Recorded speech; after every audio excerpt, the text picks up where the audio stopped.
बुद्ध की अमृतवाणी न चाहते हुए भी मन में आते हैं अश्लील विचार। बुद्ध के इस अमृतवाणी से विचारों में आएगा बदलाव।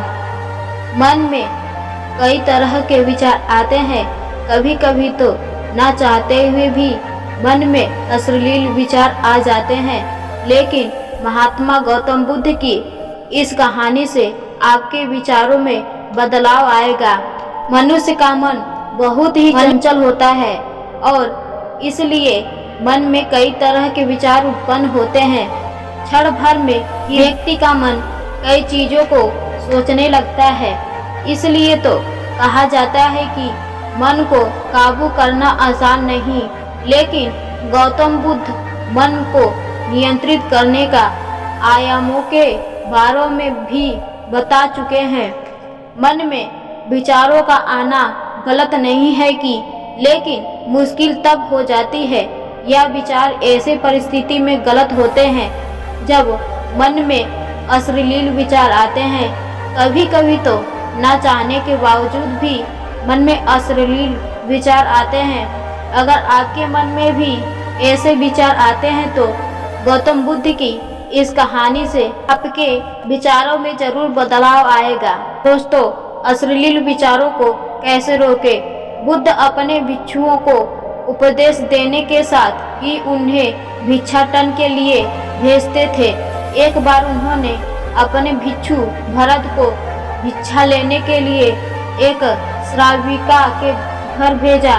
भरत पूरे रास्ते में मन में यह सोचते हुए श्राविका के पास गया कि आखिर आज भिक्षा में क्या भोजन खाने को मिलेगा, क्योंकि भरत चंद्रवंश के राजकुमार थे और बुद्ध के सानिध्य भिक्षु के रूप में दीक्षित हुए थे।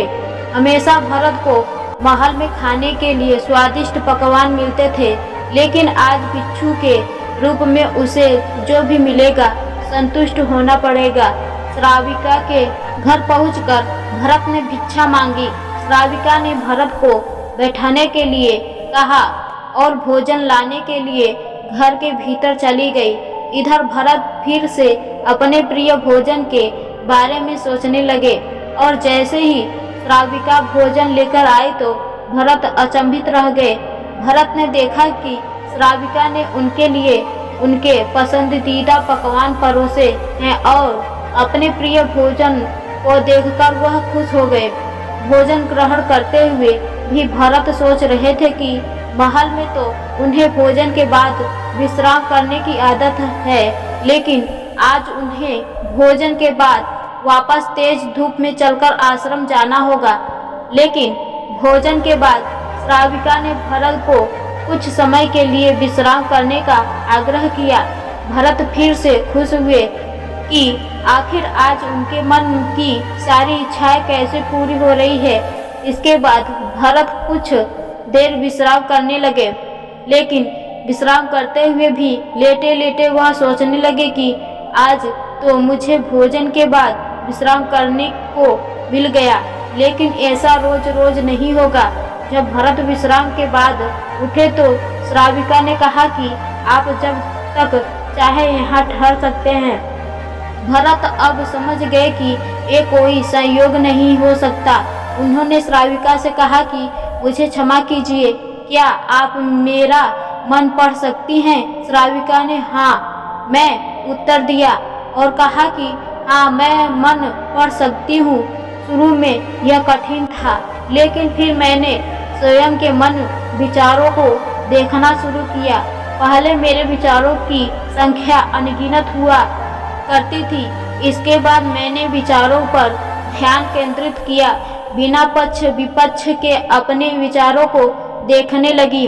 इस तरह से धीरे धीरे मेरे मन में विचारों की संख्या कम होती गई और सारे व्यर्थ विचार दूर हो गए।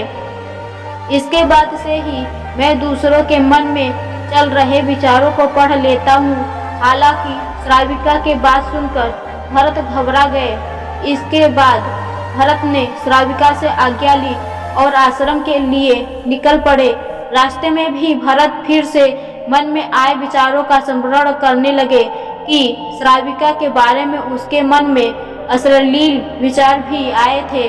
श्राविका ने उसे भी जान लिया होगा, वह मेरे बारे में क्या सोचती होगी। भरत खुद को लज्जित महसूस कर रहे थे। भरत ने आश्रम पहुंचकर गौतम बुद्ध से कहा कि अब मैं कभी भिक्षाटन के लिए नहीं जाऊंगा। बुद्ध ने भरत को पास बुलाया और कहा कि क्या हुआ है, तुम मुझे सारी व्यथा बताओ। भरत ने सारी बातें बुद्ध को बताई। इसके बाद बुद्ध ने कहा कि अगले ही हफ्ते तक तुम भिक्षाटन के लिए उसी श्राविका के घर पर जाओगे, लेकिन तुम इस बात का ध्यान रखना होगा कि कल भिक्षाटन के लिए जाते हुए तुम अपने चित्त को पूरे होश में रखना। तुम्हारे भीतर क्या विचार है उन पर ध्यान केंद्रित करना, और यह भी ध्यान रखना कि तुम्हारे मन में कौन सी वासना उठ रही है। तुम कल इन सभी चीजों को ध्यान में रखकर जाना और इसके बाद मुझे वापस आकर बताना। अगले दिन भरत भिक्षाटन के लिए गए। बुद्ध के बताए अनुसार वह पूरे रास्ते अपने होश को जागृत रखते हुए चल रहे थे। जब श्राविका का घर आया तो भरत ने भिक्षा मांगी। उसके भीतर कोई वासना नहीं थी और न ही कोई विचार उत्पन्न हो रहे थे, क्योंकि उसने अपने मन को पूरी तरह जागृत रखा था। भरत ने भिक्षा ली और आश्रम चला गया। भरत ने बुद्ध को प्रणाम किया और कहा कि आज उसे जिस आनंद की अनुभूति हुई वह पहले कभी नहीं हुई। दोस्तों, अगर वीडियो पसंद आई हो तो लाइक, कमेंट, सब्सक्राइब जरूर कीजिएगा। Thank you.